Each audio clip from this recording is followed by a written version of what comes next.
कुर्बानी दी है हमारे वीरों में। एक गर्म दल है, एक नरम दल है, दोनों दलों के प्रणेता यदि कोई है तो ऋषि दयानंद है।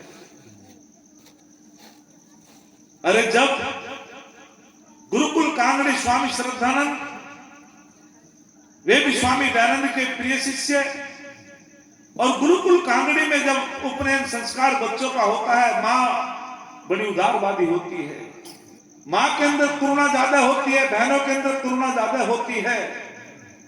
उपनयन संस्कार हो रहा है, सबके माता पिता गुरुकुल में है, लेकिन एक बुद्धदेव नाम का बच्चा, वो अकिंचन परिवार से है, गरीब परिवार से है, उसके माता पिता वहां नहीं है।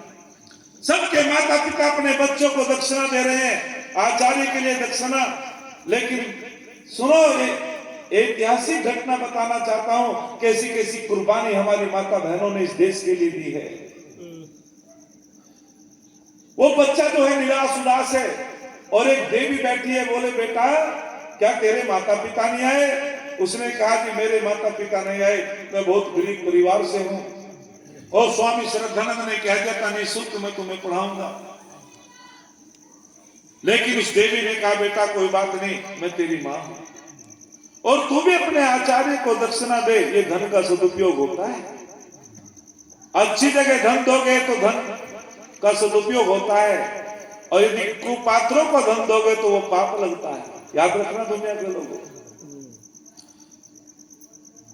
तो उस देवी ने उसको अपने आभूषण दे दिए, मुद्राएं दे दी, और जैसे वो बालक बुद्धदेव नाम का स्वामी श्रद्धानंद के चरणों में उसको रखा, तो स्वामी श्रद्धानंद ने कहा, रे बुद्धदेव तू कहां से लाया है?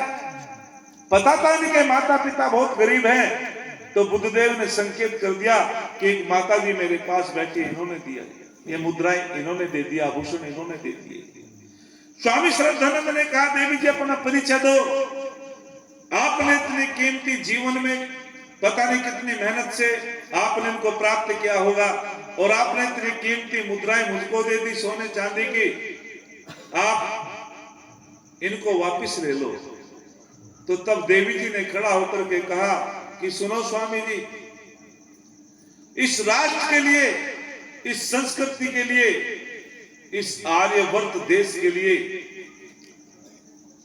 और जो हमारे भाई विधर्मी हो चुके थे उनको शुद्ध करने के लिए मेरे पति ने पुलिस की नौकरी छोड़ करके ऋषि दयानंद का शिष्य बन करके अपने प्राण इस राष्ट्र के लिए बलिदान कर दिए।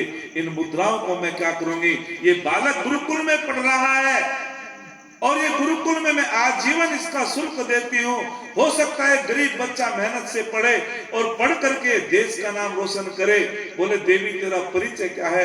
जब देवी ने कहा था मैं उसी पंडित लेखराम की धर्मपत्नी लक्ष्मी देवी हूँ जिस मेरे पति ने अपने प्राण इस राष्ट्र के लिए बलिदान कर दिए थे। अरे वास्तविक किसी ने बहुत सुंदर कहा है, जिस ऋषि दयानंद की प्रेरणा से प्रेरित होकर के 85% आर्य समाजी थे जिन्होंने देश आजाद कराया, वो ऋषि दयानंद ने कह दिया था वीरांगना लक्ष्मीबाई को भी, एक बार लक्ष्मीबाई भी टूट चुकी थी, तो तब कह दिया था स्वामी दयानंद ने अपनी जीवनी में लिखती है कि एक बहुत लंबे चौड़े कद के साधु सन्यासी, और मेरे मन में आया कि तू भी समझौता कर ले, लेकिन जब या तू आत्महत्या कर ले, लेकिन जब उस सन्यासी ने कहा ए वीरांगना आत्महत्या करना तो ब्रह्म हत्या है, पाप लगता है, इससे तो तू युद्ध भूमि में, रणभूमि में यदि तू वीर गति को प्राप्त हो जाए तेरा नाम इतिहास में आएगा, यदि तू आत्महत्या करेगी तुझको पाप लगेगा। कि ये प्रेरणा दे करके यदि मुझको एक वीर रस से ओतप्रोत किया था और मुझको जो एक साहसी बना दिया था दोबारा से, उसका नाम और कोई नहीं था, वो सन्यासी दयानंद था, वो ऋषि दयानंद था। ये वीरांगना लक्ष्मीबाई ने कहा था। न जाने कितने भी उदाहरण मैं आपके सामने प्रस्तुत कर सकता हूं। अगली सभाओं में थोड़ी सी बातें आपके बीच में और रखूंगा, लेकिन मैं इतना कहना चाहता हूं, आर्य समाज एक वेदों पर आधारित संस्था है। हमारे देश का नाम आर्यवर्त है। भगवान राम भी आर्य थे, भगवान कृष्ण भी आर्य थे, और जिनका जन्म इस आर्यवर्त देश में हो गया उनको आर्य कहते हैं। वास्तविक रूप से जो श्रेष्ठ कर्म करने वाला होता है, ईश्वर भक्त होता है, जो नारी जाति की रक्षा करने वाला होता है, अरे जो मातृवत परदारेषु लोष्टवत परद्रवेषु आत्मसर्वभूतेषु यः पश्यति सः पंडिते। अरे कौन है आर्य जो दूसरे की माता को अपनी माँ की नजरों से देखता हो, जो दूसरे की बहन को अपनी बहन की नजरों से देखता हो। जैसे हम अपनी बेटी को अच्छी दृष्टि से देखते हैं, दूसरे की बेटी को अपनी बेटी समझता हो, जो प्राणी मात्र पे दया रखता हो, जो दूसरे के धन को मिट्टी का ढेला समझता हो, चोरी ना करता हो, ईश्वर भक्त हो, दानी हो, याजिक हो, नारी का सम्मान करने वाला हो, जितेंद्रिय हो, परोपकारी हो, जिसके अंदर ये लक्षण होते हैं वो आर्य होता है, जिसके अंदर ये लक्षण नहीं होते वो अनार्य होता है, जिसको अनाड़ी कहते हैं। इतना मैं आपके सामने कहना चाहता हूं कि वास्तविक रूप से हम सब आर्य हैं, हम सब ऋषियों की संतान हैं, समान पुरुष आत्मिका जाति। अरे ये तो हमें कुछ लोगों ने नाम दे दिए थे, हमारे इस देश को कमजोर करने के लिए हमको बांट दिया गया था। मैं आपसे बताना चाहता हूं, हम सब ऋषियों की संतान हैं, हम सब एक हैं, परम पिता परमात्मा भी एक है और उसकी प्रजा भी बोलो एक है। वाह वाह वाह। आज समाज को विकृत कर दिया गया। अरे जिसका जन्म एक प्रकार से होता है उसकी एक जाति, समान पुरुष आत्मिका जाति। अरे मनुष्य का बच्चा जैसे भारत में जन्म लेता है उसी प्रकार से अमेरिका में जन्म लेता है। जिसका जन्म एक प्रकार से होता है उसकी एक जाति होती है, पशुओं की एक जाति होती है, पक्षियों की अलग जाति होती है और मनुष्यों की एक जाति होती है। एक उदाहरण मेरे याद आ गया। एमएस कॉलेज में जब मैं संस्कृत से एमए कर रहा था, एक बेटी थी ब्राह्मण की, वो अग्रिम पंक्ति में बैठती थी और जो और होते थे उनको पीछे बैठाती थी। अब एक दिन मैं भी अगली पंक्ति में बैठ गया, उसने कहा मिस्टर खड़े हो जाओ। मैंने क्यों, क्या बात हुई? एक धर्मेंद्र नाम का लड़का था जाहिरपुर का, वो हरिजन का लड़का था, तो उसका कान पकड़ के पीछे बैठा दिया। मैंने कहा आपका परिचय? बोले मैं एमए कर रही हूँ संस्कृत से। मैंने कहा हम भी एमए कर रहे हैं संस्कृत से, तो आप इस प्रकार का व्यवहार क्यों करती हो? तो एक जो है मेरठ के रहने वाली थी, तो बाहर के बच्चे आते थे, उनको अपना रोग जमाना कि मैं बहुत बड़ी जो हूँ, पढ़ी लिखी हूँ, विदुषी हूँ, इस प्रकार का उसका प्रदर्शन था। उसने कहा मिस्टर अपना परिचय दो लिखित। मैंने कि परिचय तो मौखिक होता है, मेरी तो वाणी काम कर रही है। बोले मैं आपसे पूछना चाहती हूँ तुम्हारी जाति क्या है? ये प्रकरण में बात याद आ गई वहां से भी जी। बोले तुम्हारी जाति क्या है? मैंने की जाति से तो मनुष्य हूं जी। बोले मनुष्य? मैंने की हाँ। बोले वो तो हम भी है। मैंने कि मैं तुझे पशु कब बता रहा जी। मैं तो पक्षी नहीं बताया तुझे। मैंने कहा तुम्हारी जाति क्या? मैंने कि मनुष्य जाति से हूं। अरे ऐसे नहीं। मैंने कि और कैसे? इस समाज को इतना विकृत कर दिया। प्रातः काल की सभा में मैं तुम्हें हिला दूंगा यदि समय मिला तो। क्या काम किया स्वामी दयानंद ने, क्या काम किया आर्य समाज ने? अरे शूद्र लोगों को कह दिया तुम्हें वेद पढ़ने का अधिकार नहीं, नारियों को कह दिया तुम्हें वेद पढ़ने का अधिकार नहीं। विस्तार में न जाते हुए मैं बताना चाहता हूं, मैंने कि मेरी जाति मनुष्य है। अरे जैसे हम ब्राह्मण ऐसे बोलो तुम कौन हो? मैंने कि ब्राह्मणों से मुखमाशी, जो वेदों को पढ़ता है वही तो ब्राह्मण है। तू भी संस्कृत से एमए कर रही, मैं भी एमए कर रहा, तू भी ब्राह्मण मैं भी ब्राह्मण। बोले ऐसे नहीं। बोले और कैसे? अरे जैसे हम पंडित ऐसे बोलो तुम कौन हो? पंडित। तुमने की जैसे हम पंडित हैं। मैंने कि तू होगी पंडित, मैं तो पंडित हूँ। पंडित क्या अनपढ़ को, पंडित क्या पढ़े लिखे को। उसने कि ऐसे नहीं। अरे जैसे हम शर्मा ऐसे बोलो तुम कौन हो? मैंने कि तुम भी शर्मा मैं भी शर्मा, पर गलत कर्मों में शर्मा, जातिवाद के नारे में शर्मा, पक्षपात में शर्मा। तू भी शर्मा मैं भी शर्मा, गलत कर्मों में शर्मा, अच्छी बातों में मत शर्मा। तू भी शर्मा मैं भी शर्मा, हम सभी हैं शर्मा। क्या बात है। अरे वाह वाह वाह, बहुत अच्छा। चक्कर काट गई हमारे गुरुजी पांडे जी। उस वृत्तांत को सुन रहे थे। पांडे जी ने कि सुना ना, बहुत बच्चों को परेशान करती थी, अब दे जवाब। गुरुजी भी बड़ा आनंद ले रहे थे। बोले जी कमाल की बात हो गई, वार्तालाप बहुत हुई, संवाद बढ़ता चला गया, पर पता भी नहीं चला भाई साहब की जाति क्या है। मगर मनुष्य, मैंने कि तेरे पक्षी दिखाई दे रहा, पशु दिखाई दे रहा, मैंने कि मनुष्य। वो परेशान हो गई।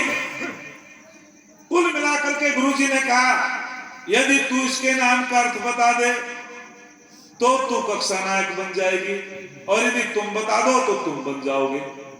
मैंने कि ठीक है गुरुजी। मैंने कि नाम क्या? बोले सुना ना। गुरुजी ने कि पहले तू बता कि तुम्हारा क्या नाम? मैंने कि जी आचार्य कुंवरपाल शास्त्री था, आचार्य तो बाद में की।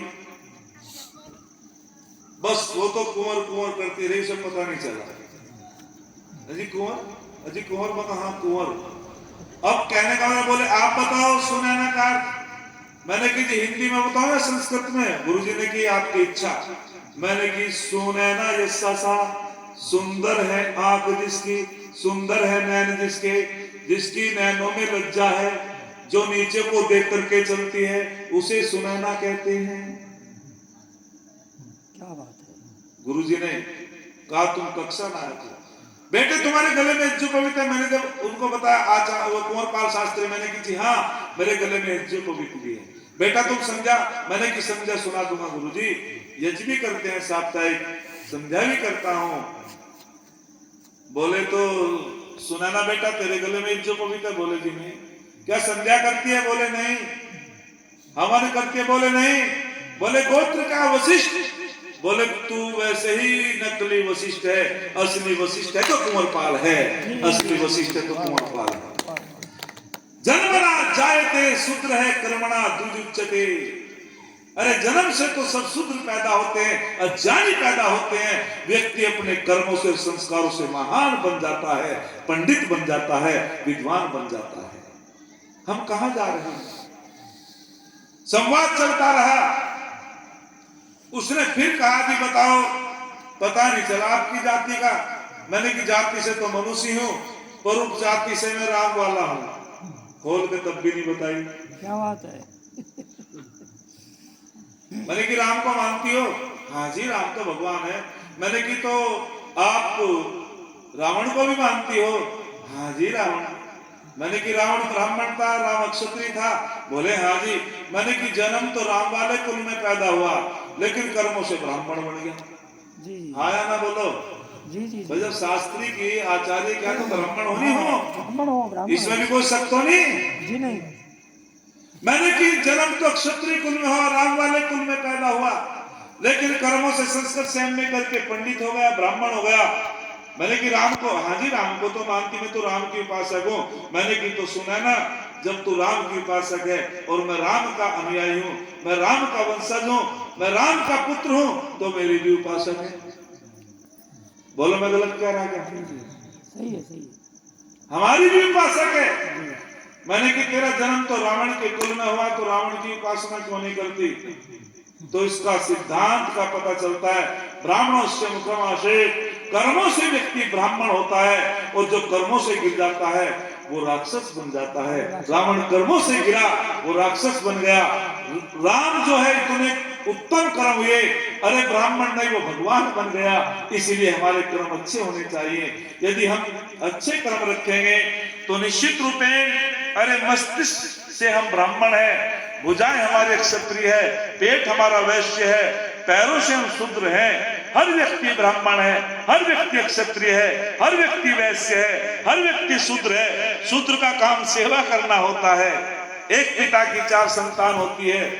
एक शास्त्रों में पारंगत हो गया वो ब्राह्मण है, एक शस्त्रों में पारंगत हो गया वो क्षत्रिय है। ब्राह्मण का कार्य होता है अध्यापनम, अध्ययनम, याजनम, यजनम तथा दानम प्रतिगृहम च एव ब्राह्मण नाम कल्पित। कौन होता है ब्राह्मण?